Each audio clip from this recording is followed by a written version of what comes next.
Pada tahun 425 kalender Vantian telah terjadi peperangan antara bangsa manusia yang menduduki domain timur dengan bangsa iblis yang menduduki domain pusat.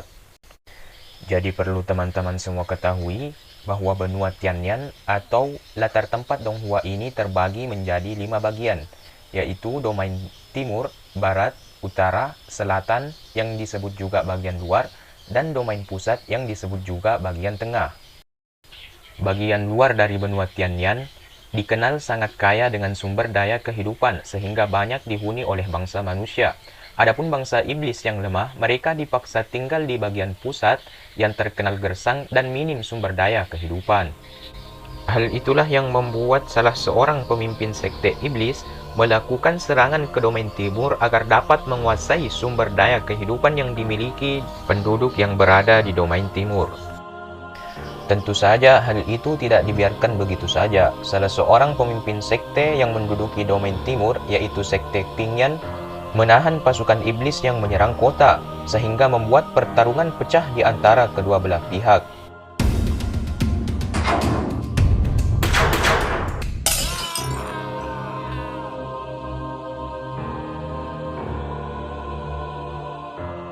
Namun mereka kewalahan menghadapi bangsa iblis yang menggunakan seekor naga iblis untuk menghancurkan pertahanan mereka.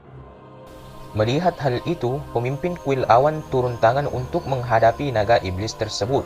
Dan dengan kekuatan esnya, hanya dengan sekali serang, pemimpin kuil awan tersebut berhasil menghancurkan naga iblis tersebut. Karena tidak ingin kalah, pemimpin sekte iblis juga turun tangan untuk menghadapi pemimpin kuil awan tersebut, sehingga membuat pertarungan sengit di antara keduanya terjadi.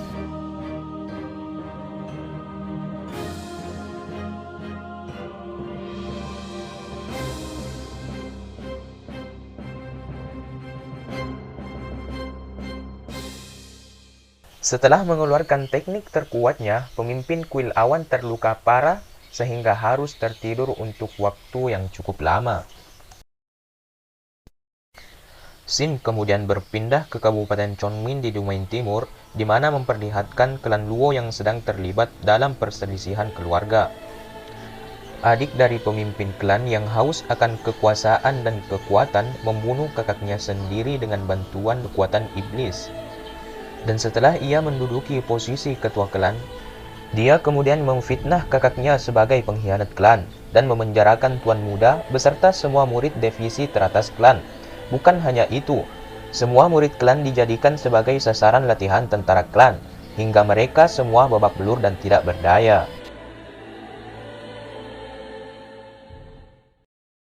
Luo Sheng, putra dari pemimpin klan sebelumnya, bahkan mendapatkan siksaan yang lebih kejam lagi. Dia dikurung di penjara bawah tanah dengan tangan dan kaki dirantai. Terlebih lagi, dia diberikan pil yang membuat kultivasinya berhenti dan membuatnya selalu bermimpi buruk setiap hari. Pada suatu hari, para pelayan mendatangi Luo Sheng yang sedang tertidur. Dengan angkuhnya, ketua pelayan membangunkan Luo Sheng dengan cara menendang perutnya. Hal itu tentu saja membuat Luo Sheng sangat marah dan memberikan ketua pelayan itu pelajaran. Ternyata tujuan para pelayan itu datang adalah untuk membawa Luo Sheng agar dijadikan sasaran latihan Tuan Muda klan saat ini. Mendengar hal itu, Luo Sheng melepaskan mereka agar dapat memberi pelajaran langsung kepada Tuan Muda klan saat ini, yaitu sepupunya sendiri.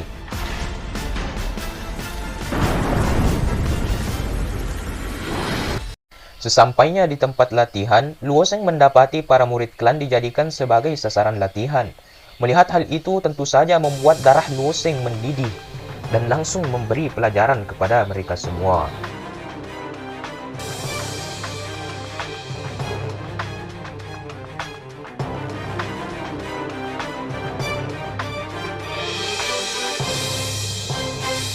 Setelah Luo Sheng menghajar mereka, Luo Pairan akhirnya datang didampingi oleh kepala pelayan yang gak tahu diri itu. Setelah adu bacot terjadi di antara mereka, Luo Pairan langsung menerjang Luo Sheng dengan kecepatan yang sangat tinggi dan langsung menyerang Luo Sheng. Hal itu membuat Luo Sheng jatuh terpental mengerang kesakitan.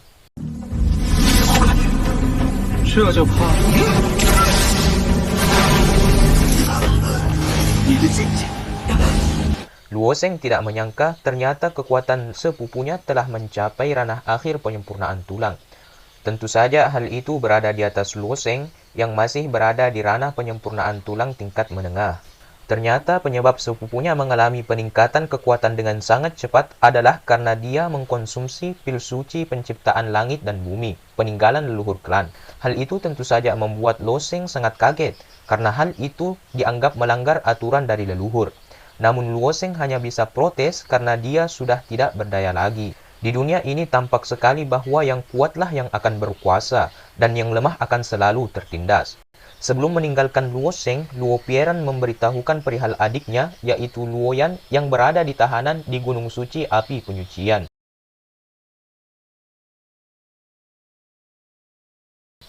Sekembalinya di sel tahanan, Luo Sheng hanya bisa menyesali dirinya sendiri yang sangat lemah, sehingga gagal melindungi adiknya dan seluruh anggota sekte. Sementara menetapi nasib buruknya, tiba-tiba buku yang diketahui peninggalan ayahnya tersebut memunculkan kalimat-kalimat ajaran kebaikan. Melihat hal itu, Luo Sheng yang merasa ajaran seperti itu tidaklah berguna, di mana di dunia ini, yang kuatlah yang akan berkuasa dan yang lemahlah akan selalu ditindas. Luo Sheng lalu mengambil buku tersebut dan membakarnya. Namun tak disangka-sangka, huruf-huruf yang terbakar malah terbang keluar dari tungku pembakaran dan menempel ke tubuh Luo Sheng. Hal itu membuat Luo Sheng berteriak kepanasan sampai membuat Luo Sheng mengeluarkan ledakan kekuatan yang terasa sampai keluar penjara. Dan akhirnya membuat Luo Sheng tak sadarkan diri dan terjatuh ke dalam air yang berada di sekitar ruang penjara tersebut. Di dalam alam bawah sadar Luo Sheng, tampak seekor naga dan sebuah tungku dengan ukiran naga di sisinya. Luo Sheng yang terus terjatuh akhirnya masuk ke dalam tungku naga itu.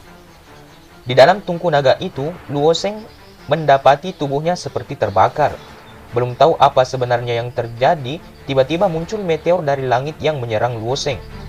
Baru saja berhasil dari serangan meteor, tiba-tiba muncul raksasa yang menyerang Luo Sheng dengan palu yang besar. Luo Sheng hanya bisa menghindar untuk menyelamatkan hidupnya.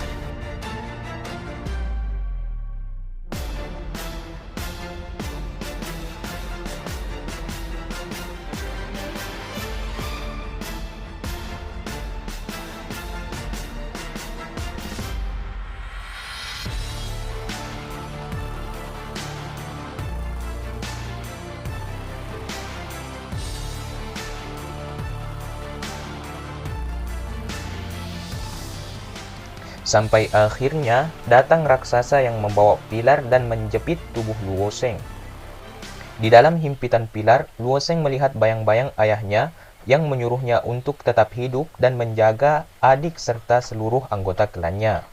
Mendengar hal itu, Luo Sheng akhirnya berhasil membangkitkan kekuatannya dan menghajar semua raksasa yang berada di tempat itu.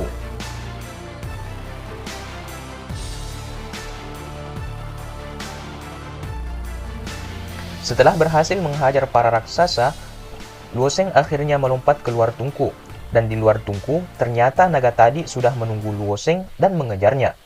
Namun pada akhirnya Luo Sheng berhasil melarikan diri dan mengembalikan kesadarannya.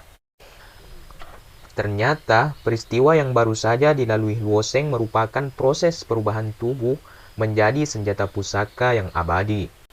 Melihat Luo Sheng berhasil menguasai metode kultivasi, pemimpin pelayan melaporkan hal itu kepada pemimpin klan.